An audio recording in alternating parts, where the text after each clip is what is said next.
people will join as we get going. So first of all, thanks so much everyone for joining. This is the first time I've done this. It's the first time I've done it with Lisa, although I know, Lisa, you've had some similar sessions in the past. So this is great. Thanks very much. And just a little bit about the group, really. So as you can probably tell from my accent, I'm British, based in London. And lots of people guess that because they tell me I'm spelling traveling wrong in the title of the group, but we have 2 L's in traveling in English. And I just really started this Facebook group a few years ago when I suddenly, at sort of 50 and menopausal, found myself on my own and went traveling solo. And I just thought, I'm sure other people are doing the same thing. And I started the group, and now I think there's something like almost 210,000 ladies in it. So it really is a place for us all to share ideas on, what's working, what isn't working, tips on where to go. Lots of people looking for encouragement on how to get started.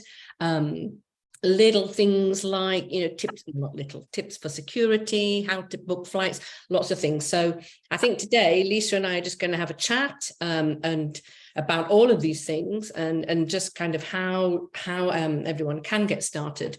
And at the end of it all, I'll be sharing the recording of this. So this is being recorded. And so you'll be able to look back on it, and hopefully there'll be some really good tips and tricks in there and things that you'll be able to go to for reference. So I don't know how long. I mean, we're planning for about an hour. If you've got questions, please put them in the chat box. I can see everyone saying hello, which is fantastic. Looks like mainly ladies from America actually at the moment, but I'm sure people will join in as we get going. That's all great. And then at the end, as I say, I'll share the link and I'll follow up with an email with lots of other things. And Ireland. Hi, Jenny. Lisa is going to also share her 101 solo travel tips. So to get started, as I mentioned, I'm in London. And Lisa, where are you? You mentioned it earlier. You're somewhere exotic. I'm in Dubai. I am British as well, though, but I've just recently moved to Dubai about 2.5 months ago. And you want to just tell us a little bit about Girl About the Globe, which is your business that you run, and obviously all focused on solo female travel. Yeah, sure. So I started Girl About the Globe when I was 36. I've just turned 47. I started it because I went through a divorce and I wanted to find myself, that old cliche of finding myself after going through a divorce. So I started my blog as a way of documenting my travels, and I was writing stories and talking about my own personal transformation, how lonely I felt at the beginning, and then how empowered and inspired I felt as I was traveling. So it started off as a bit of a kind of online diary for me, and also for my friends and family to track where I was traveling to, because travel made me really happy. And so I decided, let's just go and throw myself back out in the world, do what really makes me happy, see where that takes me. So I started my actual blog 10 years ago. I'm not new to solo travel, though. I've been doing it for the last 20 years on and off. I traveled a lot in my 20s, volunteered, lived abroad, had lots of different experiences. In my 20s, I was really shy, so I never would be able to do anything like this. But solo travel gave me the confidence, because I'm quite introverted, but I had to go into situations where I had to talk to people, otherwise I might not meet people. So it gave me the confidence and the self-esteem that I needed in my 20s. And in my 30s, I traveled to get over a divorce. And in my 40s, I now travel to find out more about the world. So find out about local issues and projects that are helping vulnerable children in a particular country, or finding out about issues that affect women. So my way of traveling has also evolved over the past 20 years. My personal goal is to see every single country in the world if I can.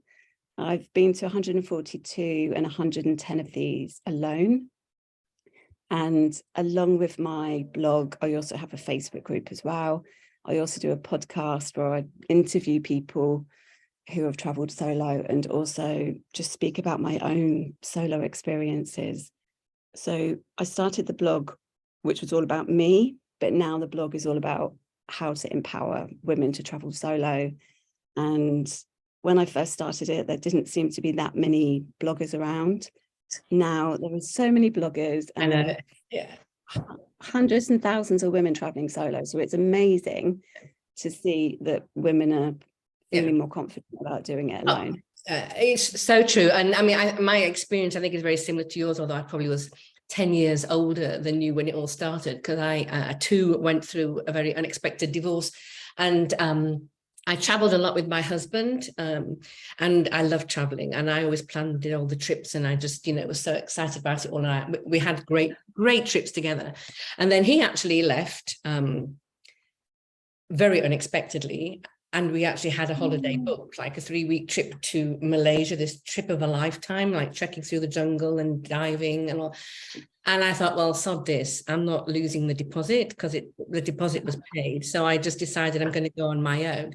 And I think I must have been just about 50. It was just a very difficult time. And, with all the hormonal, I mean, just everything at once. And I was petrified, absolutely petrified when I went, and I had the best time ever. And it just, like you said, there weren't a lot of solo female bloggers and travelers that I was aware of at that time. But when I came back, I just thought, oh my God, this is amazing. I was so empowered. I felt really great about it all. My second trip was a complete disaster, but the first one was really great.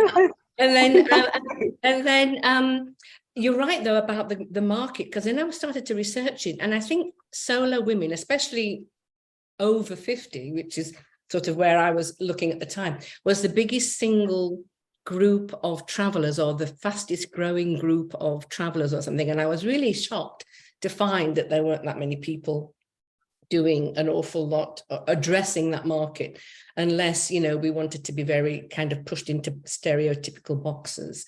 So yeah, but you're right, it's changed so much since then. It really has. And I feel like we're just this massive, wonderful group of female warriors just all taking on the world, and it's absolutely amazing. And so, I mean, that's kind of how we both got started. And when I look at the ladies who joined the group, a lot of them have similar stories of coming through a divorce, or a lot of ladies are in very happy relationships. They just travel on their own because their partners don't want to go, or people, lots of different reasons. But what would you say is your style of travel? Because my group is called Solo in Style, and I thought about that a lot, because my motto is kind of like, whatever your style, it doesn't matter, you just need to go, whether it's backpacking, motorcycling, luxury, whatever. What's your style, Lisa? I feel like my style has changed, right? Because I'm obviously a lot more grown up than I was on that first trip to Australia. So my style now is cultural travel. But this is what I love about the solo travel market as well, is that now I feel it really caters to every single solo traveler, no matter what your style or what your interest is. So I have been a party solo in my 20s, cultural, obviously, adventure. I would try anything once, like bungee jumping or climbing mountains. Trying to think what else there are. Wildlife. Volunteering, you mentioned too. Yeah.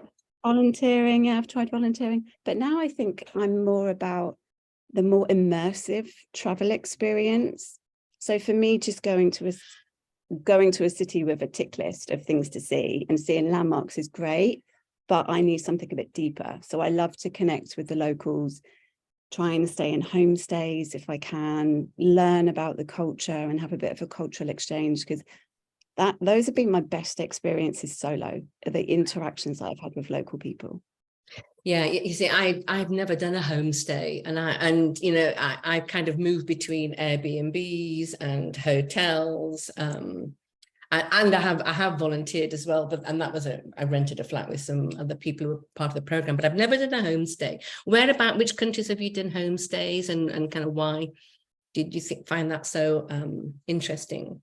That's the thing now, my memory is so bad, because I need to put you on the spot.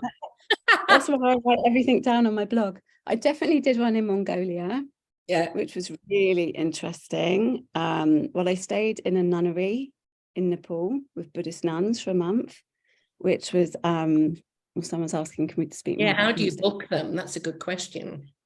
How do you find? Well, Yeah, the nunneries come up in the group. Somebody was posting about that about 2 weeks ago, about staying at ah, yeah. there are two different platforms you can use now to get homestays. The main ones you can use are, there's one called Workaway, and there's another one called HelpX. Right. So you don't normally exchange any money with them. You go and stay with them, and then in exchange they give you board or accommodation, and you exchange skills. So you can either teach their child English or do some DIY or some gardening or something. So those Right. two platforms are kind of more service platforms. If not, you can also do a language course. So say, for example, if you want to go to Nicaragua and learn how to speak Spanish, you can just go and stay with a homestay in Nicaragua for a few weeks and just learn Spanish. Yeah. But the one that I did in Mongolia was through a volunteering agency. But you can also book homestays on booking.com. I think now booking.com have eco properties and all different homestays. But there's a term called community-based tourism, which is probably what I'm speaking about. Actually, it falls under that umbrella. And that's where you look for the more local experiences and you don't stay in the city. So if you look on booking.com, for example, to stay in rural villages, just look for a community-based program or accommodation. Yeah, and naturally, look, Rita's just saying Friendship Force International is one that she's used to book a homestay. And also someone's asking if we can put the website names in the chat. So the ones that you mentioned there, Lisa. Yeah. Yeah, we can do that. HelpX and Workaway was the other one. I've heard of Workaway. Yeah, the other one. Yeah. And the nunneries. If for the nunnery one is certainly in the Facebook group. So if you use the search function in there, I can go in and have a look afterwards. But if anyone's interested in that, you'll be able to see this. There's a couple of threads on that in the volunteers in Nepal. So here's a question then. Do you book everything in advance, or are you last minute, or are you kind of book as you go? I have to have everything planned. I like to go on my own, but I like to know where I'm going. I like to have somebody meeting me when I get there, depending on where I'm going. If I'm going local in Europe, not so much, but if I'm going further afield. I feel this huge comfort if I have traveled a long way and I come out of an airport and there's somebody that's got my name on a sign. That just instantly, I'm like, okay, and off we go with the holiday. That's all good. So I like to plan everything. I go on my own, but I like to plan it. But what about you? Do you plan, or are you a last minute person? I'm both, actually. But I just thought of a quick answer to the previous question, if I can quickly say that as well. Yeah. Oh no, don't be silly. So if you actually look on the tourist website, so say you're going to Colombia, for example, if you look on the Colombia Tourist Board, they normally give you a list of all the different regions and different destinations that you can go to. And if they do homestays or community-based tourism, they will have a section on their website. So that's where you can also find. Great. And somebody's also put in good night and God bless. What a great name for the site for the religious houses. That's great, isn't it? Oh. Yeah. Back to your question. In the past, I never used to plan. All I used to plan was the flight and the first night accommodation. And I always used to use public transport to get me from the airport to where I was staying. I don't do that anymore because I'm not that adventurous anymore. And I really like to have a bit more comfort now. And I like to know what I'm doing. And I think that not planning is great if you have a long time that you're going to be away for. Exactly. Because now I only go away for shorter trips or to places for shorter time. I generally plan. So I always, someone just said Colombia. Yeah, depending on which country you're going to, just check out their tourism website. So I generally plan now because I don't want to waste any time when I'm there. But if I'm staying somewhere for a week, I always try and add in a rest day, because I know, especially if I'm doing a night flight, that I'm going to be really tired. So I have one rest day, which is unscheduled. If I want to go and sightsee, I can. If I just want to read a book or something, then I can as well. Yeah. I mean, and do you travel in always travel on your own, or do you do groups? I mean, I have done I'm a keen scuba diver, so I tend to go with a group for scuba diving, and that is actually a group of solo scuba divers, although we know each other now, so we kind of continue to go together. But I have done some tours, but I do tend to go more on my own, but I do like to have tours organized. And, if depending on where you're going, you might have your own driver, which was something I struggled to get used to when I first went to places like India, Sri Lanka. The thought of having your own driver, it was like, oh my goodness, this is so weird. But now, of course, when you do it a few times and you realize it's the norm and it's the way to get around, and it's fantastic because they're so knowledgeable and they know, where to take you and what to do. But I forgot the question now. I just rambled on for too long. Was there a question? Was there a question in there? There was a question. Oh, whether you went with tours, or whether you went on your own. Yeah. I went blank as well then. Yeah, it's only 3 o'clock and I'm on tea, afternoon tea. I normally travel independently, but that's only because I want to write about independent travel for my blog. Right. Awesome. But it is more challenging. And I recently just came back from Saudi Arabia for 3 nights, and I did it all independently. And next time I go back, I will definitely do a tour, because I just think some places are easier to do a tour. And if all I need to do is turn up, I've got someone there with my name, like you're saying, on a piece of paper. They arrange all the transport for you. They arrange all your meals for you, everything that you need to do. All you do is turn up and you're just there, and then you're having a good time. Then it's nice and it's comfortable. So I will be doing that for a few countries that I haven't yet been to. I have done it in the past because I wanted to recommend different travel companies, but I do generally do more independent travel. But I do prefer group travel sometimes. No, you're right. Both. Yeah, I mean, I go on my own, even though it's all planned and I have someone to meet me and it's booked in advance and all the rest of it. But I mean, I am on my own independently. But there are certainly places I would go to in a group. I think certainly if they were slightly more, I felt they were slightly more tricky in terms of navigating around culturally or whatever, and language wise. So, I mean, but I do have some non-negotiables. I don't know about you. I can't share a room. I won't share a room. I'm just not a great roommate, even with my sister. I do it with my sister if I have to, but I prefer to be like, if I'm traveling solo, even if I'm with a dive group, I will always want my own room. And unfortunately, you have to pay for it most times. Yeah, I think that's something that spoiled me with solo travel, is that I'm so used to having my own space now that I have to have my own room. I did hostels up until last year. Oh, so I've done a hostel. I've never done one. And hostels are ageless. So don't ever think, anyone listening, don't ever think that you're too old for a hostel, because you're not.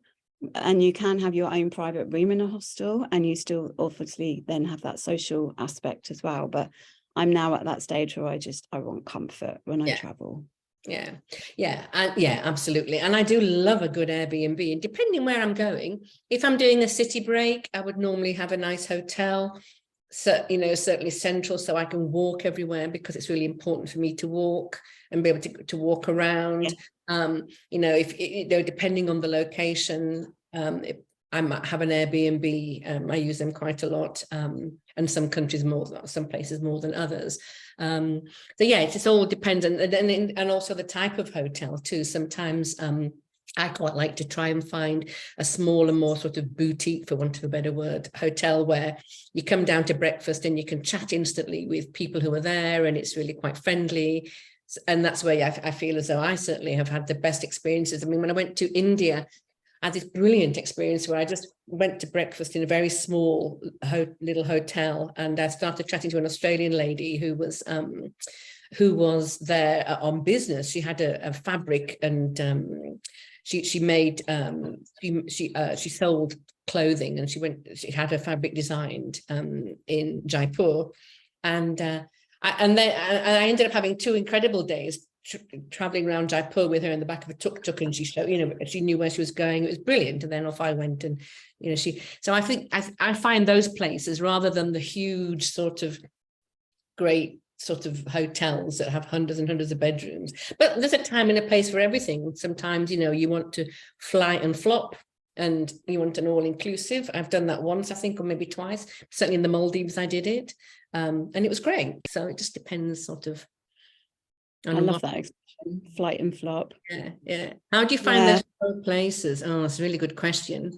Googling, I tell you what I do too. I have a couple of travel companies that I can't afford to travel with in the UK. They're really great, high-end companies. These are UK ones. One's called Black Tomato, one's called Original Travel. And I look at where they stay.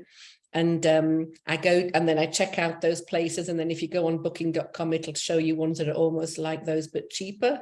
And you just kind of, some off, you win, some you lose. I haven't had any hideous experiences, but a lot of it's just the usual reading stuff on TripAdvisor, reading lots of ladies in, asking the group as well for tips and things.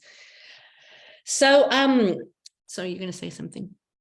Yeah, should we talk about accommodation now? Because people have put quite a lot of why don't we? So so leading on from that, I always book my accommodation through booking.com because they have a section under reviews where you can see solo travelers. They're good, yeah, they're great, and you can write, or you can read all the reviews from solo travelers, and then also in the description it would say if it's a small boutique hotel, or you can tell if they're a large international corporation hotel. Anyway, they're in my opinion, like what you were saying, Deborah, is that the smaller ones they're more cozy, and I do feel that you get more of a personal touch with them. But then if you don't really want to interact with people, then go for the bigger hotels, in my opinion. But also look for B&Bs, as well as you were saying Airbnbs, but also just look for regular B&Bs or guest houses, and they're all listed on booking.com anyway. Brenda was asking about hostels. Is hostels more secure due to the fact that you're around other people? The majority of hostels that I've been to, especially in Europe are great for hostels. They are really secure. You have massive lockers where you can put your big bag in, and you can lock your valuables away as well. So they are secure, and a lot more hostels are doing female-only dorms. So you don't even have to sleep in a room with guys. Not that there's anything wrong with that, but it's sometimes you get a better night's sleep if you're just sleeping with women, in my opinion. Imagine this, you're in a different world for me. I was like, what? Yeah. Some places you get fluffy towels and hair dryers in the female dorms, which is great. Does booking.com vet these people? I think they do. Yeah, I think they do. And I think they remove anyone from the platform that they don't get good reviews for. Gladys was also mentioning trusted house sitters. So that also falls under accommodation. And I know we were going to speak about this anyway. So let's go for it. Yep. Yeah, so Trusted House Sitters is a platform where I've used it personally, and I put my profile on there, and then I get matched with, so say I want to do some cat sitting somewhere around the world, and then I put my profile on there, and then I look for a cat sit, which is what I did in London, and then I had a video interview, and then the lady let me come and stay in her apartment in London for a week, and I looked after her cat for the week. So you can do that all around the world. They also do it in Dubai, different parts of Europe, the US.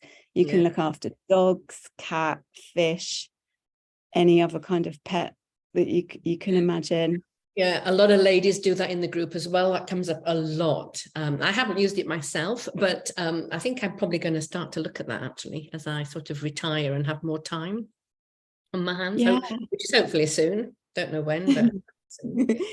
I know of a friend that actually did dog sitting in France, and she went and just looked after these 3 gorgeous dogs for a couple of weeks in France. So it's a great way of also getting that kind of, if you don't have a pet, it's a great way of looking after a pet as well, and being in a different place, and also having rent free. Yeah, absolutely. There's a kind of trying to kind of go, not miss any of these questions. Susan has said, who meets you at the airport?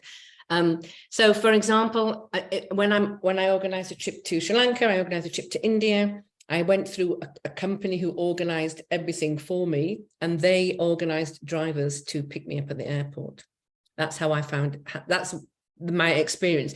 But I think you can also now find drivers, again, you can find them in the group because lots of people ask, but in Rome to Rio, this is an app that I've just started. I love that. How to get anywhere. Because I want to go and see the Bayer tapestry. For some reason, I've got this burning desire to see it. And so I was like, how do I get there? And I think there you can find drivers and you can organize people to meet you. So that's who meets you. And then somebody asked about travel insurance. Huge fat big yes from me. I always have travel insurance. I don't know about you, Lisa. I just think it's a no-brainer. I've never had to touch wood, but no, I haven't touched wood. I definitely use it, and now I only use it for the medical cover, right? Because it doesn't really matter if I lose my clothes or if the plane gets delayed, because I generally find that I'm not able to claim anything back if the plane gets delayed anyway. So as long as I'm covered medically, which is normally the cheapest cover, then I definitely take the travel insurance. And I recommend World Nomads. Yes, I use them as well. Can you do that from anywhere in the world though? Because I don't know whether they're country specific. I don't know, for example, in the US, lots of ladies come on talking about Allianz, and I don't know if that's the same for Canada. Lisa, you've done that for Canada or all of North America. I don't know, but I use World Nomads as well. I find them really good. And of course, it gets more expensive the older you get, just the fact of life, unfortunately. But Pamela is saying in Bali, and this is actually very true, Pamela, this is a really good point. So the accommodation sometimes will organize someone to come and pick you up at the airport, or wherever you're landing. So that's a good point. Yeah, also in a few different countries, because now if I'm arriving at nighttime, if it's as soon as it gets dark, I won't take public transport anywhere. That's one of my safety tips as well, which I'll cover a bit later on. But I speak to the place that I'm staying at and I ask them to arrange a transfer for me. And 9 times out of 10, apart from the hotel that I just stayed in Saudi, they will arrange a transfer for you. So they will come and pick you up from the airport. And I actually prefer that than getting a taxi straight from the airport, because I know that the person who picks me up knows exactly where to go. Yeah, I agree. And there's no feeling like you're being driven around the houses just to bump the price up. Because I mean, you can feel that quite often if you're in a new country and you don't know where you're going and you don't speak the language and etc. That's a really good tip. Have the hotels or wherever you're staying. Pick you up. God, we're going through the time like nobody's business, and there's lots of stuff. I mean, we were going to talk about sort of how to get started, how to overcome your fear, the fear of your language barrier, fear of maybe feeling, oh gosh, I'm too old for this, or I don't, I'm not mobile enough, or will I get stuck here? Or so how do you overcome that fear? I get it every time I travel, and I think it flips from being like scary to actually quite invigorating. But yeah, so how do you get started? Oh, somebody's saying in London you wouldn't recommend, but no, I use public transport. I live in London. I use public transport after dark. Absolutely. I find it absolutely fine. Maybe you would disagree with that, Lisa, but no, I agree with that. Just you. Yeah, it's just you. Yeah. It's a personal choice. Absolutely.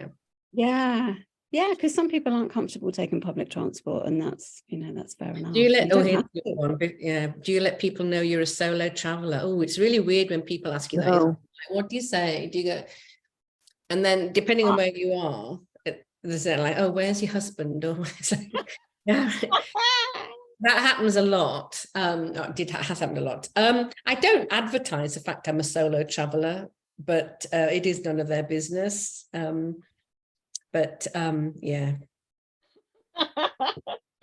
I judge the Pam. situation. Hi. Hi. Good to see you. Sorry I'm late. No, lovely to see you. I fell asleep on the sofa, part of my age. How are you? Pam and I met on solo diving. I'm good, thanks. I'm planning my next geriatric gap year. Fabulous, fabulous. So we keep getting taught. So shall we do the how to get started, and then we'll talk about, do you tell people you're solo? Yeah, and then there are another couple of questions that I've seen from Gladys and Lisa that haven't been answered yet in the chat. Yeah. Okay. So how to get started. So if you're unsure if you should be traveling solo, then I just say go for it. And if you're getting people to say, so if people are saying to you, aren't you too old, or aren't you scared, or should you really be traveling alone? I wouldn't go there, or isn't it expensive? I've got to the stage where I don't worry about what people think. And I feel as though just because they wouldn't do something, they don't understand why someone else would do it. So if you're unsure whether to travel solo because people are telling you that you shouldn't, I would just say thank you, and park that advice, because that's their fears and their worries and what maybe they've seen on the media, or maybe from my point of view, people who say those kind of things haven't been there and done it themselves. So if you have the desire to travel solo, then just book the flight. That is the first thing of getting over the fear of doing it. Or if you're sat on the fence, like I think it was Mary Jane that mentioned earlier about being a bit overwhelmed and about procrastinating. Whenever I've been like that, I've just taken that leap of faith and just booked the flight, because I think there's never going to be the perfect time to travel solo. You're always going to worry about the money. I just think as soon as an opportunity comes up, then just grab it and go for it. And especially after the last couple of years, I think we all understand that life can be a bit too short and that we really need to just do what we want to do in those moments. Yeah. And it is so empowering. And also what you were saying earlier about, is it the fear? Because I always get the fear and the anxiety of doing it. And I've been to so many countries by myself. But somebody once told me that the fear and excitement is on the same scale. So that fear will change to excitement. As soon as you book the flight and as soon as you start planning your trip and getting excited about what you can do there and the experiences you might have, then that does turn into excitement. I remember sitting at the airport on that first trip that I went to, and I had this, we call them in England bum bags. I think you call them fanny packs in America.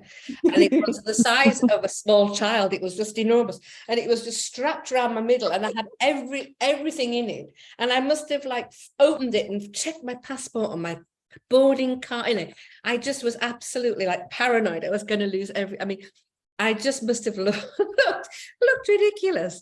And I was so nervous. And then the minute you do it, you're just like, whoa, what was I thinking about? And yeah, I know you've got some great, sorry, Lisa, you've got a great tool that you can share in a minute on actually how to plan it, the work, your planning tools, but that overcoming fear, it's really difficult, isn't it? To say to people, just do it, because it's not that easy for everyone. But yeah, that's true. Yeah, I shouldn't have been so flippant with that comment, but no, I say it the same, but it can be overwhelming, totally. It is your ego as well, because your body and your mind wants to keep you comfortable and it wants to keep you safe. So as soon as you step out of that, the cozy, comfortable environment that you're in, you will get so much resistance from your own mind telling you that you can't do it, whereas in fact that's not the reality of the situation. It's just trying to keep you safe. And if you break down your step, because I've had this so many times, especially when I was younger, I would be overwhelmed and just fraught with travel anxiety at the beginning of a trip. So what I used to do is break it down into steps. So it was step 1, get to the airport. Step 2, be on the flight, and then maybe get myself a drink and toast myself for actually being on the flight and going somewhere. Step 3, get to the airport, the other side, and get picked up.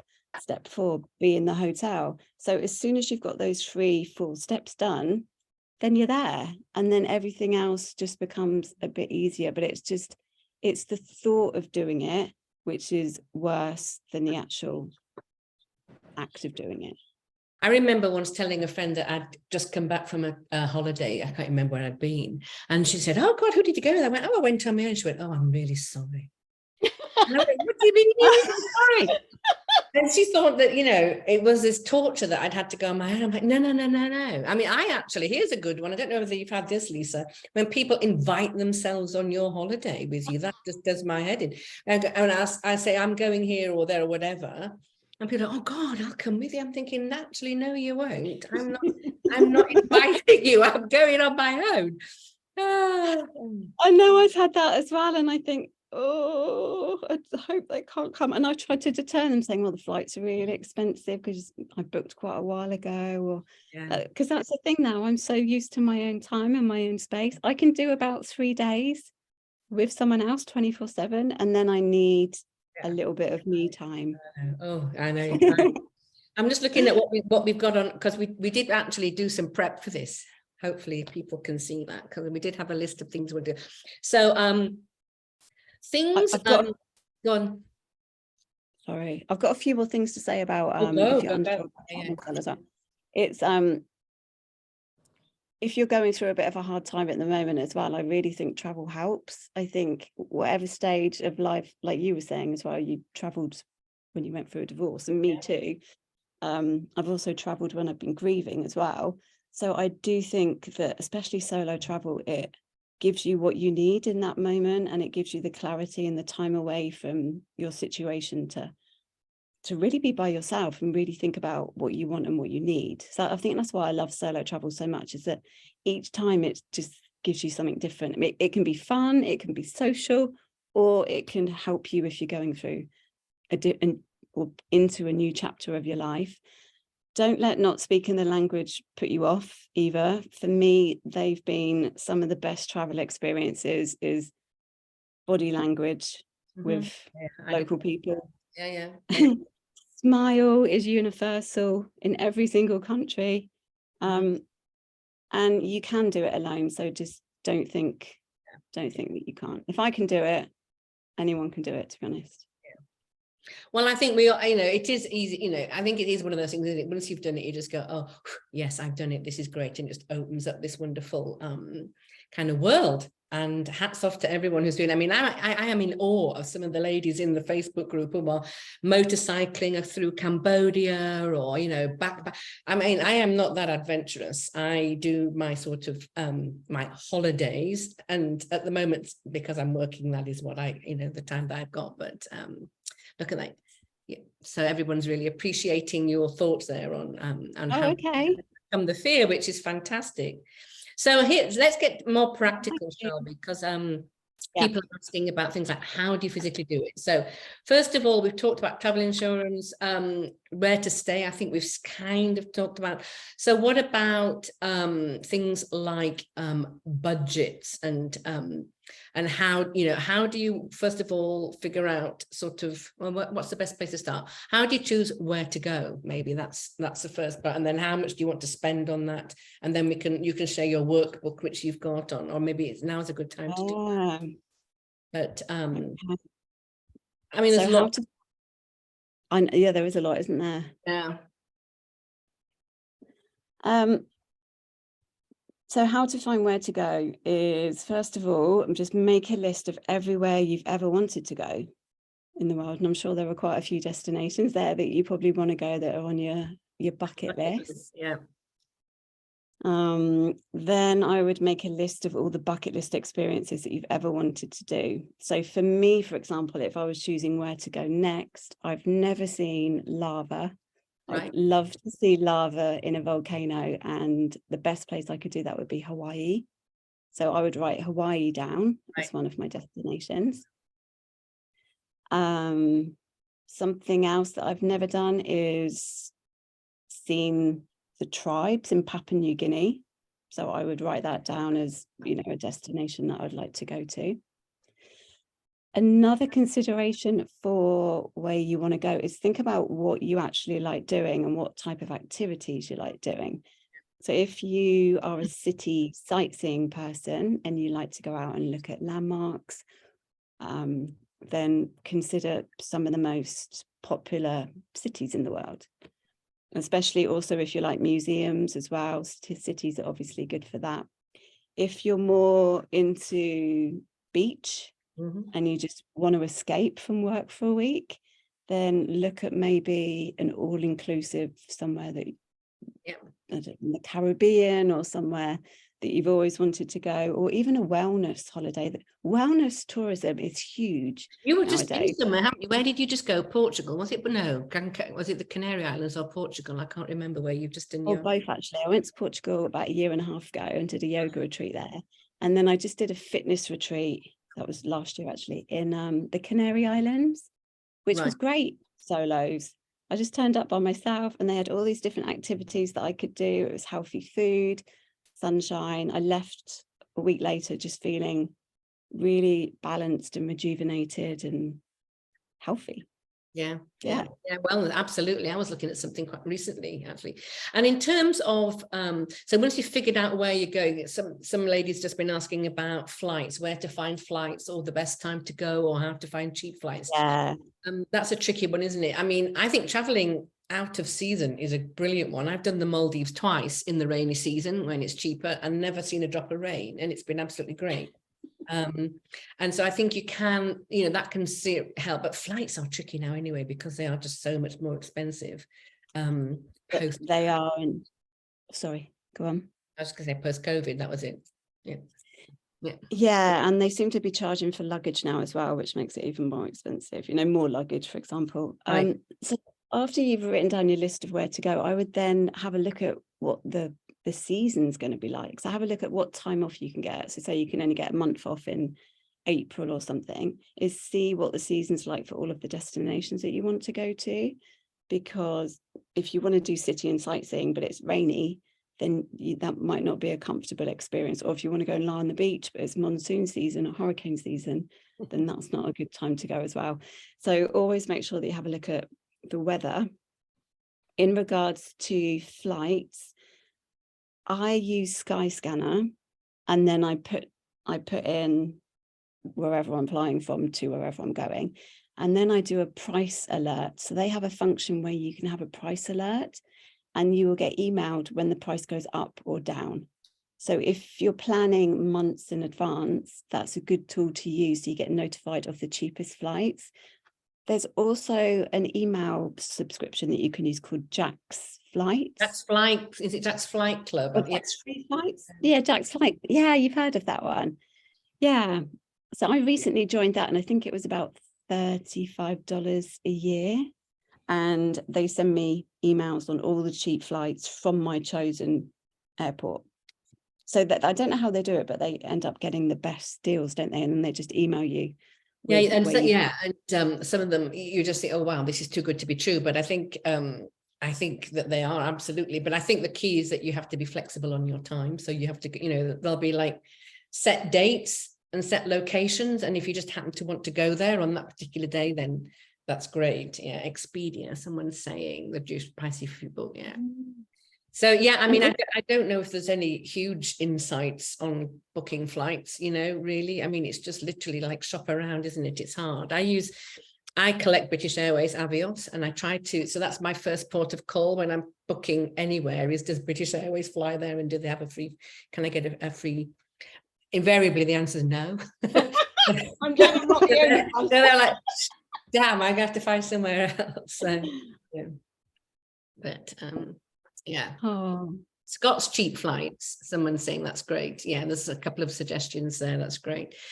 I'm aware that we're kind of, I don't know how long everybody has. We'd sort of planned an hour, but we're kind of 45 minutes too. I think there's two big things that I know came up, was safety, and someone's just asked about that, and it's moved down in the chat now. Deborah has asked about that. Some very specific things for solo women. I think safety is a great one. Eating alone is another one, because I know that I panic about that sometimes, and yeah. So where shall we start? Safety. Safety, because that is one that everyone. Yeah. What do you do to stay safe? So, you know, everyone says, oh, trust your gut instinct, and that's absolutely true. I think that's that but there are situations sometimes when I felt a little unsure. I like to plan, as I've said already, where I'm going. I tell my sister where I'm going. I'm on social media, and I kind of message when I get there. You know, I avoid, you know, depending if it's a city break, I would check that I'm in the right part of town. And I wouldn't walk, you know, if there are places that I'm not sure of, I wouldn't necessarily walk around at night. So these are very standard things. I know a lot of ladies take, you know, things to, what do they call it, door stoppers, to stop doors coming. I don't do any of that, I have to say. In fact, that had never even crossed my mind until I was reading this. But I mean, what about you? What are your tips on safety? I've heard the one about the doorstep as well. I haven't done that, but I know that, yeah, a lot of women take a rubber doorstep and put that under their door. I think also this can depend on budget, because I think when I used to travel on a budget, the places that I was staying weren't in the central part of the city. They were more in dimly lit areas, or areas that you probably would avoid. Right. So I think when you're planning your accommodation, first of all, is check where your accommodation is, and check that it's in an area where you can get transport to and from. And also, just read the reviews with accommodation as well, because people always say, but I've never had any problems in accommodation. Me neither. But the biggest thing is, like you say, trust your gut instinct. And I think when you solo travel, your instinct becomes so much more heightened, because you're so aware of your surroundings that you instantly feel that if something's not quite right, and then just remove yourself, which is what I do now, is remove myself from an area or a potential situation, rather than being too polite to say anything. I just remove myself. But I don't wear expensive jewelry when I travel. Right. I dress down. I don't look as if I've got money, which I don't really have anyway, but I don't go out. Not a problem for me, that one. It's fine. Yeah. But I mean, those are obvious things, aren't there? Yeah, I mean, I don't know if there are any non-obvious things, because I feel as though it is common sense. And, you know, I do like the idea, though, certainly, for example, when I went to India, when I went out, I had a great guide who took me places, and it was fantastic going with a guide. And you can hire local people to show you around, and they'll take you if you want to go to a market, or if you want, I mean, I'm a huge foodie, so a lot of my travels are based around what I can eat and drink. So I love to go to food markets, and I probably wouldn't do that on my own, because I would feel insecure on many levels, the language, you know, all of that. You can hire a guide who will go with you, and again, your accommodation can find that for you, or there are lots of different places you can find that. And you can, you know, you can have somebody then escorting you, and I think that's great, because then they know where, you know, they can lead you and educate you, and you get to try different things. And I love all that. You kind of get a bit of an insider tip. Yeah. And somebody's asking about, a money belt. I don't do a money belt, but I was introduced to this travel vest, and it's on my website now. This lady's asked me to put it on the website, which I've done. And it's got this invisible pocket with Velcro, and you can get keys, passport money, everything in there. And then you can either wear it as a vest, or you can put a t-shirt over, or a jacket, and you can always just go in and get to all your valuables, and it's all really secure. But lots of ladies wear like travel shorts, like lycra shorts with pockets and things. Yeah, no, that's a good tip. On that point, I was told that if you have a fake purse, so have a fake purse and just keep $1 in it or something, or keep your main money, if you're going somewhere that's known for pickpockets, keep it in your money belt, or your fanny pack. And then if you do get pickpocketed, then they just take the fake purse from you. But that, I've never been pickpocketed. No, me neither. And somebody's saying, do you carry your passport at all times? No, I leave it in the safe in the room, or if there's no safe, I leave it behind leave it behind with the hotel or somewhere. No, I don't take it with me at all times. Also, in regards to safety, I use Uber now rather than main taxi drivers. And this is really helpful, especially if you can't speak the local language. And you can get Uber, or there's another one called Bolt, which is in countries where you can't get Uber. Generally, their drivers are meant to be vetted, and you can check reviews again. So if anything, just check the reviews. But then you can get somebody picking you up late at night from a restaurant or a tour that's just finished. And then they've got your location on your phone. They've got your location, and then you also get their registration number. So I think now you can pass that on to one of your friends or something, or they've got like a safety aspect with Uber where you can, I haven't used the safety aspect, but you can let someone know this is the Uber that you And they got can into. track you, I think. They can track you on your journey as well. Yeah, but basically just walk around, act really confident. If you get lost or something, just go to a corner or walk into a shop and look for directions. And just be and I do confident. find sometimes if you are a woman alone, sometimes people feel as though or one might feel as though that's a little bit of a sort of a negative. I find that I have had the best experiences where people just want to look after you, and not in a condescending way. I can't think of a better term for it. But for example, if you are being guided and you're on your own as a woman, and people will love to show you. And I don't know whether guys have the same experience. They probably don't need to be guided around some places.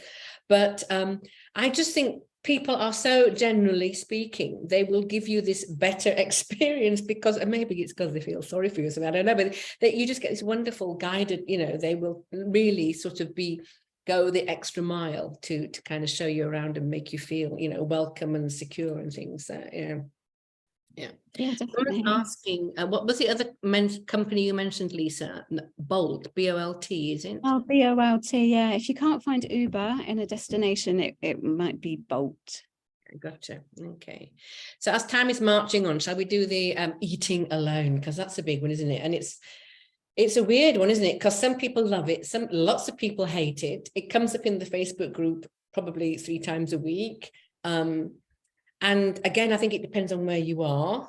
I don't mind it at all, actually. I've had some fantastic meals on my own, but I think there are lots of things you can do. But I hate that experience when you go into a restaurant and you sit down at a table and you say you're on your own, and then instantly they just sweep away all the cutlery. And so it's just like you have this neon sign over your head going, I am on my own, like flashing. Yeah. And then all of a sudden it makes you feel worse. Yeah, I know. Oh, sorry, I cut you off at the end. Sorry, what did you say at the end? Yeah. So what do you do for eating alone? What are your top tips for that? Well, I had that recently as well. I had a waitress come up to me and she said, oh, juice for you, and looked at the empty seat opposite me. And then it just felt really awkward because I said, I'm here alone. Yeah. And they kind of, she looked at me as if to take pity on me. Oh, I thought, it's fine. I'm eating a meal, it's fine.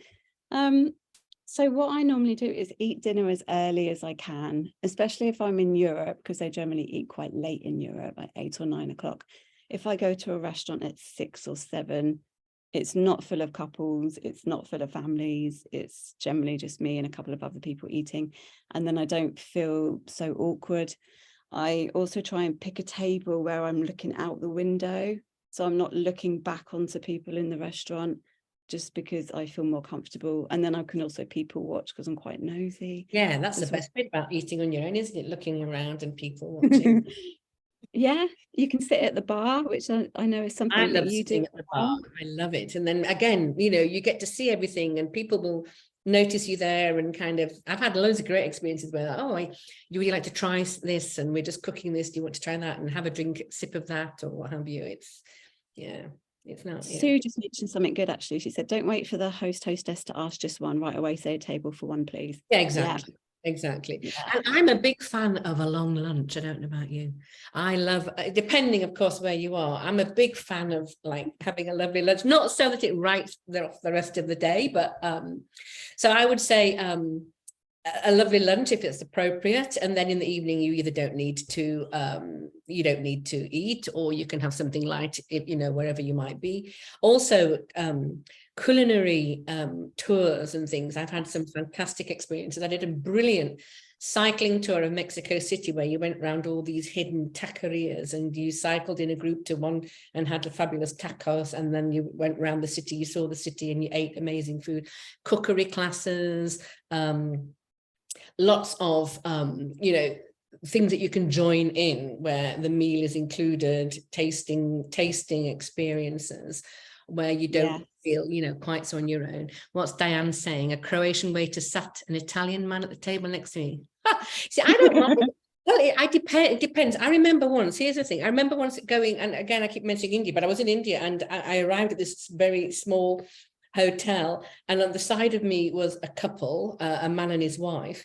And then they suddenly, they said to me, are you on your own? And I said, yes. So the next day when I went down for my breakfast, they'd asked the waiter to put me on their table. And I didn't feel confident enough to say, I don't want to have all my meals with you. Thank you very much. I'd rather be on my own. So I ended up having like 3 days of meals with this couple. And I'm sure I was there as a bit of a rent-a-crowd, you know, because I don't think they had a lot of conversation between them. And I was sat in the middle of it all thinking, oh my God, this is awful. And I didn't have the guts to say, because I would have then had to go and sit literally like 10 feet away. It would have been a bit awkward. But so I take a book, magazine, you know, obvious things. Yeah. Well, even go through your phone and look at your photos that you took that day, and just yeah, there's stuff that you can do. Is Pamela's got something, what's she saying? Yeah. I mean, look, people do chat. I mean, people really do. I mean, that's not true. It depends where you are and if you can speak the language or whatever. But I've had some great conversations in restaurants when I've been on my own, and you just suddenly get chatting, and you find yourself invited to things or included in things. And so, yes, it can be a bit daunting. But I think if all else fails, I would go for lunch rather than evening. I just feel a little bit more confident doing it that way. It's something I do as well. I generally try and sit outside if I can. I don't know why, but I feel more comfortable sitting outside. Yeah. Yes. I walk down the road, and I walk past slowly the restaurants and kind of have a quick peek in and think, like, which one am I going to feel more comfortable in? And then I walk back again, and then I think, okay, this one. But there have been times when I've gone into a restaurant and I thought, oh no, I don't feel right here. Yeah, so I've just turned around and gone back out and found one where I feel a bit happier. I'm a bit do that by yourself. You don't have to compromise. Exactly. I'm a bit obsessed about eating though, because I need to know like where my next meal is coming from. I just am that person. And eating and drinking locally is really important. That's one of my big inspirations for traveling. So I mean, I follow people on British TV, and people won't necessarily know Rick Stein or other people over here, but he does great travel around food, and I have based quite a few of my trips on where he's been. But there was one place in the UK, there's a fish restaurant that's really famous in Cornwall, and I've forgotten the name of it now. So I was determined I was going to go to eat there. So I booked everything. And when I rang up the restaurant to book my table for one, they wouldn't take a solo booking. And they just said, I'm very sorry, we don't take bookings for one person. And I said, why not? And they said, because we just don't. It's a small restaurant, and we will only take bookings for 2 people or more. And I was so upset about that. And I went on social media. Nobody cared about it though. They didn't care. I thought I was going to humiliate them anyway. So that was my eating alone story. So I don't know, ladies, do you have time to stay on a little bit longer? Because do you want to share your workbook, Lisa? Because I know it is utterly ridiculous. Yes, somebody's agreeing with me there on that. That was, yes, yeah. Yes to staying on.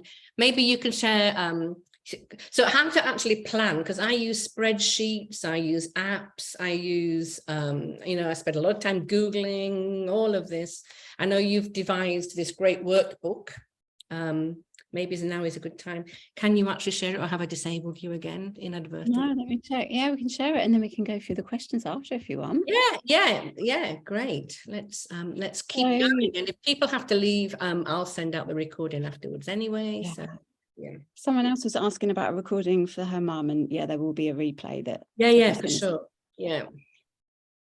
So I know how overwhelming it can be to plan a trip. So I broke it down into 12 different steps. I'm just going to share my workbook with you.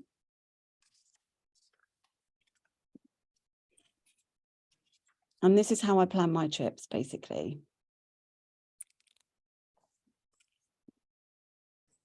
Hopefully you can see my screen. Can't see number 1, we can see number 2 onwards. Okay. Oh, there you go. Yeah, we can. Perfect. Perfect. Okay, so I went through a few of the ideas earlier. So the first step would be to find how to find the right solo destination for you. So my blog is girlabouttheglobe.com, and I've basically got a lot of these articles on the blog for more details on how to do the steps too. So I can share them with you. Oh, Girl About the Globe.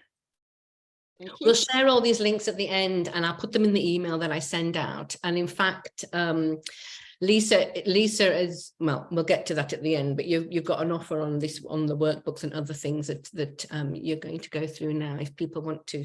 Yeah, and then we're going to be sending out 101 free solo exactly. Free solo travel tips anyway, which has got the link on it. So number 1 is find out the right how to find the right solo destination for you is make a list of everywhere that you've wanted to go, which is what I mentioned earlier. And then make a list of all the bucket list experiences that you've ever wanted to do, such as dive in the Great Barrier Reef. And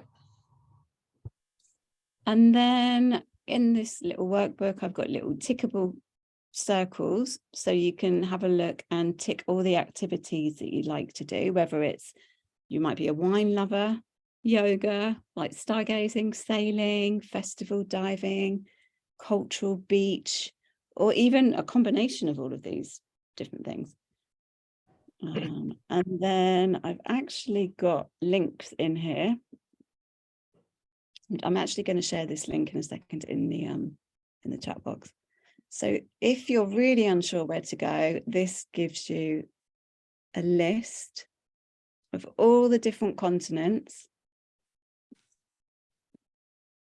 Your guides on like countries and cities is just amazing. It's really, really impressive. Yeah. Thank you. Yeah, I include solo accommodations for so can't speak now, I'm really nervous now. I include solo travel recommendations for accommodation and tour guides as well, and how you're perceived as a woman traveling alone. But I'm just going to put a link to this in the chat. So basically, if you're unsure where to go, this article covers all the different continents. It says what they're all known for. So Asia is known for culture, traditions, traditional medicine, Himalayas. And then it breaks it down into the different countries. So you can have a look at which continent you're looking to go to, and what you can do there, and what you might like to do as a future trip. So this is a really good starting point if you're unsure. It really helps focus the mind, doesn't it? Because it's like anything, if you've got too much choice, you're almost like, where the heck do I begin? Yeah. My computer's going a bit crazy now. Right, so I just put this in the chat so everyone can just copy and paste that anyway. Brilliant, thank you. There you go, you got it. And then what I would do is make a little list of all the places. So for example, Peru could be a good place to go. Bucket list experience is hike to the top of Machu Picchu, which is amazing, by the way, if you haven't been to Peru. And other experiences there are seeing the Urus tribe on Lake Titicaca. Activities there is hiking. Benefits, this is quite important if you're looking to go somewhere, say for your first time, is look for good tourism infrastructure, and then look at the language as well. Yeah. So Peru has good tourism infrastructure, and I can speak basic Spanish. So basic Spanish is okay for me doing it independently. If I wasn't sure about this criteria, then I would book a group tour to go to this destination rather than go there by myself if I wanted to make it a bit easier. So this gives you a little checklist of all your different countries. The next stage is decide how long you can go for. So you might only have a week. And if you're flying from America and you want to go to Australia, that might not be the best No. time. And it's like might 26 hours.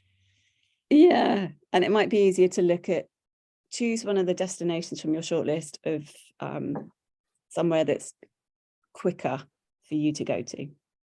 So here you can put countries that you want to travel to for a long weekend, that you want to travel to for a week, 10 days, 2 weeks, etc., a month. And then out of all of these, you decide what is going to be your dream solo trip for this particular trip that you're planning. Next stage is when to go. So when can you travel? And then, as I mentioned before, have a look at the weather. See if it's a good time for you to travel there. Also have a look for any festivals that are on, because I was just going to say festivals and religious holidays and things like that. Yeah. If you go into Germany during Oktoberfest, accommodation is going to be really expensive, and it's not going to be comfortable for you if you're not going there specifically for that. Also, the Middle East, they also have Ramadan, which is a month or 30 days every year. I think it's in April this year, where you cannot eat or drink outside from dusk till dawn.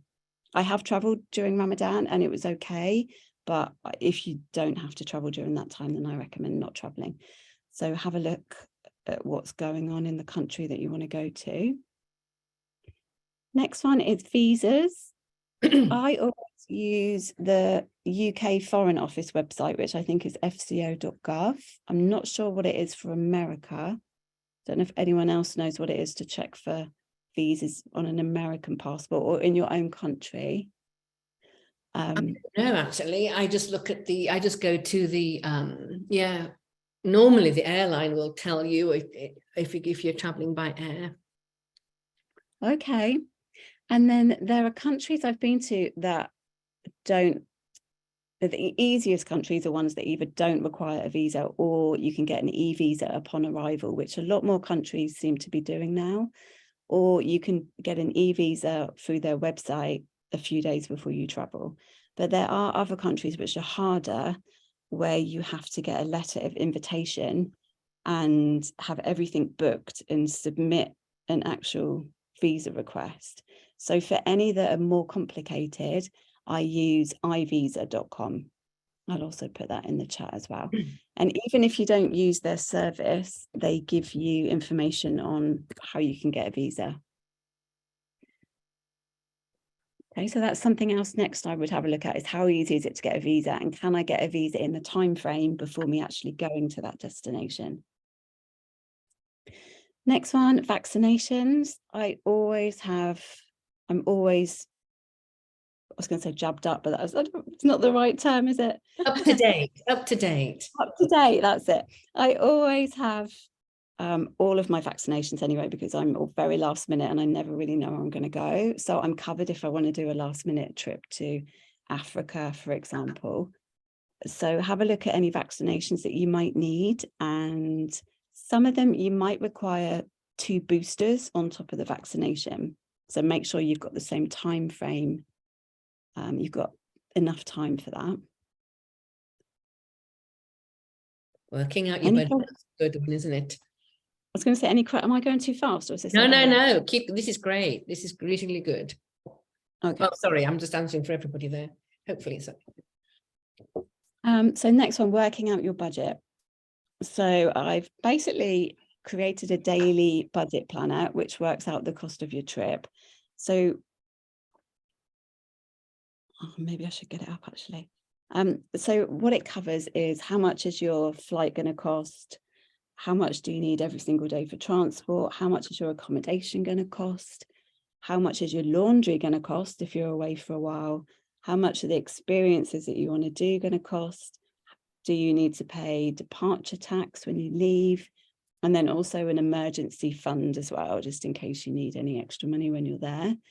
And then the travel budget planner that I've created gives you the total cost of your trip, so you can work out, okay, if I'm there for 10 days, can I afford to do that? Or do I need to reduce it down to 7 days? Or can I stay a bit longer for 14 days?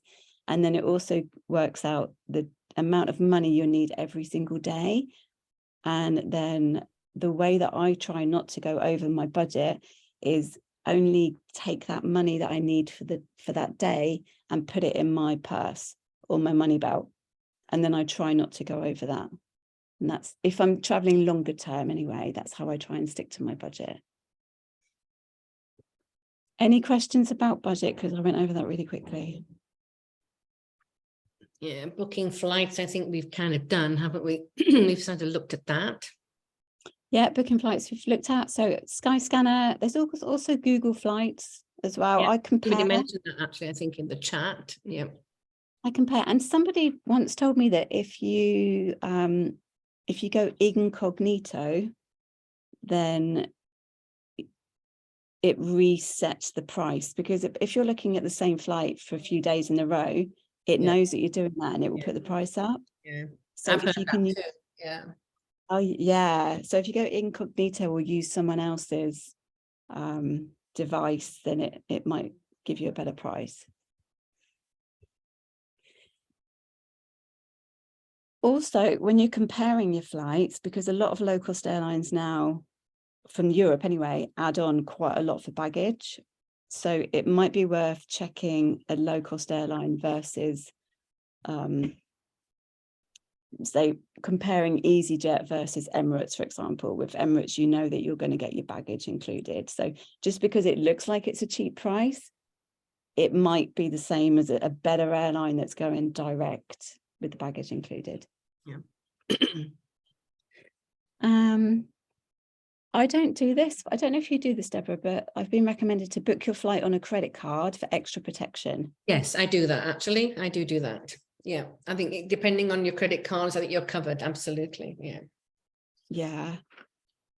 Okay. Next stage is planning things to do, which can also be very overwhelming.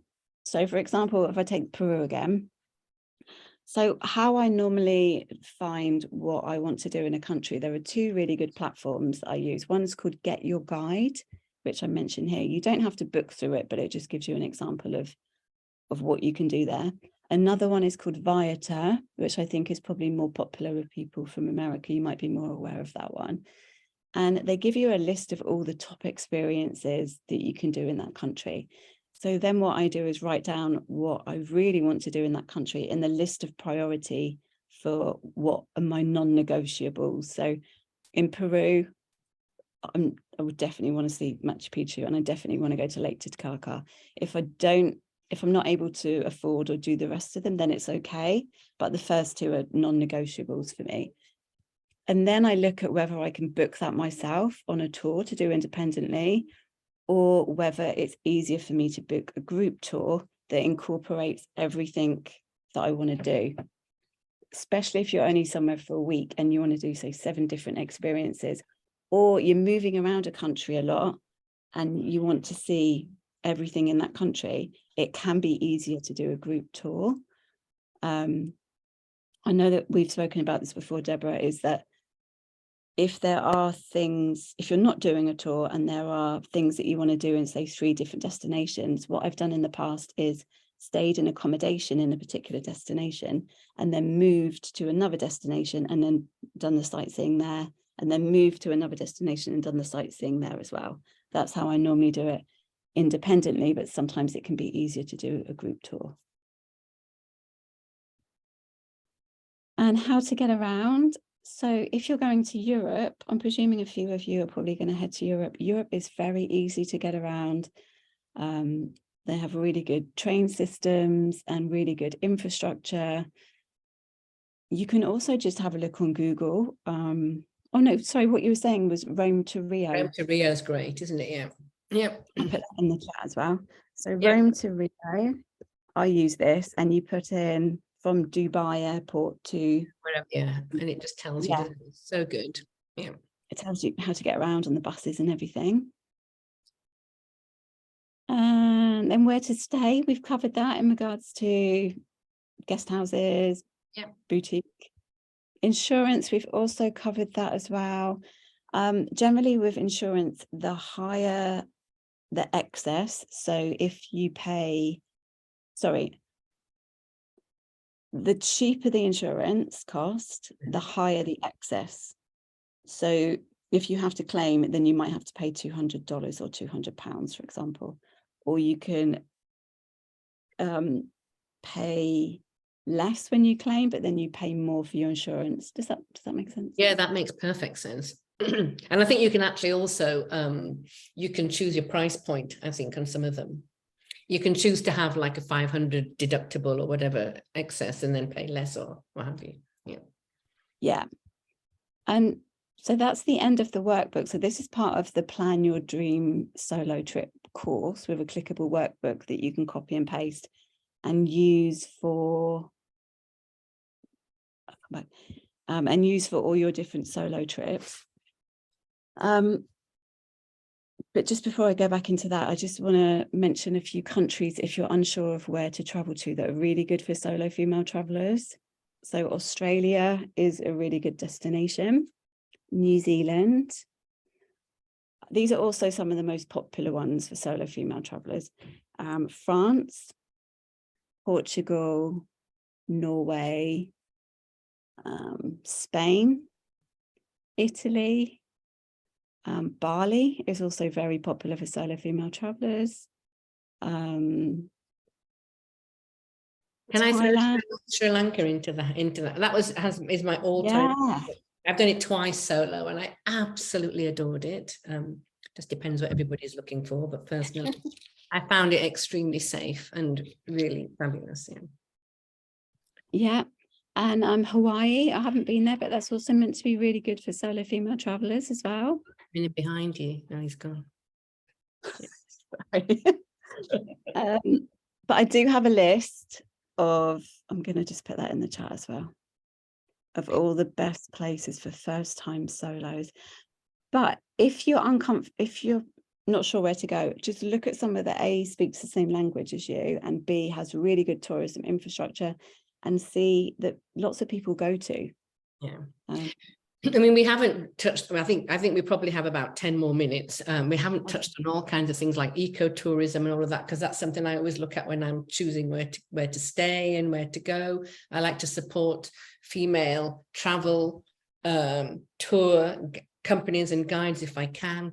And so those are some things that are really important. And somebody quite a way back in the chat asked what were the best tour groups to go with, and that's a really tricky one. I don't really know that I can recommend any because I haven't really used any particularly. All I would say, in a shameless plug for Solo in Style, I've started to put together a few small group tours just for us, and we've got 2 that are sold out, other than I learned this morning for our Italy tour, we've got 1 place now because somebody has backed out at the last minute. So if anybody wants to come with us to that, please drop me an email. We have a space. It's Rome and the Amalfi Coast in October, and it will be lovely. And I'm trying to do some more tours for this group.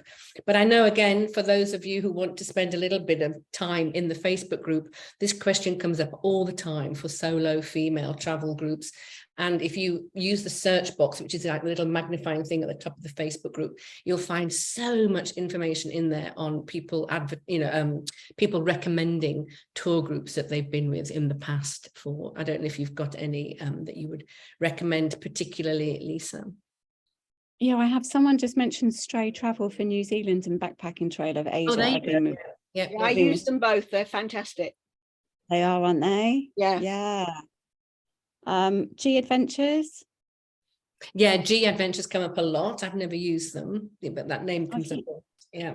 I've used them. Intrepid. Yeah, I mean, I use this thing in the UK called Responsible Travel, and it's not really a tour operator, but it's back to that whole thing about ecotourism. So they're basically a portal for all companies that offer responsible travel. So if I wanted to go to Jordan for a week, blah, blah, blah, blah, you put it all in, and then it lists out 20 or 30 different options of all different companies that are that offer responsible travel. That's the name of the one that I'm, and then you actually would work with the tour company directly. They literally must just take a percentage for promoting them. Yeah, they're really good. They've been around for years. And yeah, I've used them a lot, actually. I think that's how I found my India people, and that's probably how I found quite a few. Yeah, so that's really good.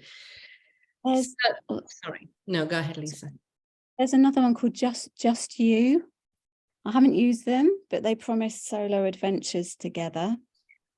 There's quite a few. I think it depends also on the age, because there are some that I know that are very much for like the 30s and 40s. Which is fine. But then if you want something that, excuse me, that's slightly more mature for whatever reason, you know, it depends on your particular sort of preference. That's very true. There's one more that I know of called Solo Female Travelers Club. Yeah, I see them quite a lot on Instagram actually, and they have it seems like they have an itinerary of maybe like 5 trips a year, and then once they're full. But yeah, I've seen them quite a lot too. Yeah. So thank you, Lisa. This is great. So look at this. Most people have managed to stay on as well, which is great, because we haven't bored everyone to death. This is fantastic. I'm just looking at our list of stuff, and in fact, I think we kind of have got through pretty much everything that we had on our list. I just wanted to say though, so I will send an email out. It might be tomorrow actually now, with the link to this recording, because I have to kind of clip it a little bit and get it on YouTube. And then Lisa's offered for free of charge her 101 solo travel tips. So I'll send a link to that. But also she's also offering the workbook that you saw as a package. You can purchase that on her website, and I think it's normally $24.50, Lisa, and you're offering that at half price for anyone who signs up. I'll put the link in the chat now, and you need to use the code GOSOLO, I think it is, and then you'll get 50% off. But let me put that link in. Again, I will include it in the chat as well. So and the nice thing too is, Lisa, and you can talk to this, that you donate 10% of everything, all of those starter kits, you donate charity for those. Yeah, to charities helping vulnerable girls about the globe, because I want to empower women to travel solo and help vulnerable girls about the globe as well. Fabulous. Yeah. So, can I quickly share my screen? Oh yeah, please do. Yeah. So I'll just quickly show you what else is included. Oh, right. There you go. Yeah, this is great. Yeah, because I just think this is, I really have to take my hat off to you for the depth of knowledge on your site. I mean, I blog, but I do like fluffy blogs about where I've been and what I think about places. And I have a different kind of style of blogging, but you are so informative. It's just, it really is. Oh, thank you. I try to be. So the workbook is part of a solo travel starter bundle, and it includes the PDF guide on a female guide to solo travel, which is just everything and anything to do with solo travel. So the first section is all about empowerment. Second section is planning your trip. Third section is when you're on the road. And fourth section is how to cope when you come back home, especially if you get that reverse culture shock if you've been away for a while. And I also include a solo girls self-love kit, which is something I created for myself for those days when I got homesick and I had to remind myself why I was on this solo trip. So it really helps empower me and helps me emotionally when I'm by myself. And then also what we've just looked at, the Plan Your Dream Solo Trip course and workbook. So I've got videos and I go through each stage of the workbook. There's the travel budget planner that I mentioned earlier as well, and a last minute checklist to make sure that you've got everything for your trip, which is what, I mean, these are all the things that I use. It's really useful, practical, you know, it's all very well, we've talked about it for an hour and a half, which I think is pretty impressive, but the fact then that you've got these very concrete tools that which I think is just brilliant. So thank you so much. Is there, I mean, I think we've got like 5 minutes. Is there anything else anybody really has a burning question other than that? We've covered most of it. Oh, I keep talking over you, sorry. I know, it's hard, isn't it, when we do it? Go ahead. I know. While you're asking for any more questions, I'm just going to quickly go through the chat and just see if there are any that we didn't answer as well. We've got one new question. Oh no, the people kept saying very nice things. Thank you, everybody. It's just been great, and I didn't know how many people to expect actually. So it's really fabulous that you've all joined, and I'm hoping to do more of these. Did you find some more questions, Lisa? Or I have. Yeah, if you're okay for a couple of minutes. Yeah. Gladys asked, what do you think about group versus solo travel to Morocco and Turkey? Good question. Morocco, I would say group. I've been to Morocco twice. It's I agree 100%. okay, yeah, group. And Turkey. Turkey's okay. Can I say group for that? Because I'm about to launch Right. a solo Instagram. Oh. But actually, I only because I see. tell you why, because I really want to go. I went with my husband and I loved it, and I want to go again, and I don't feel comfortable going on my own. So I will be going on that one because I really want to go. We're going to go to Istanbul, and then I forgot the name of the place where you do the hot air ballooning. Cappadocia. Thank you. Yes, but I'm sure lots of ladies would do that solo, but personally, I would do that in a group. Heather, that's really exciting, those tours. Heather also just asked, or she asked before, I'm worried about getting scammed. How do you find drivers and tour guides you can trust? Again, you can use Uber there, or you can have a look on TripAdvisor for different tour guides.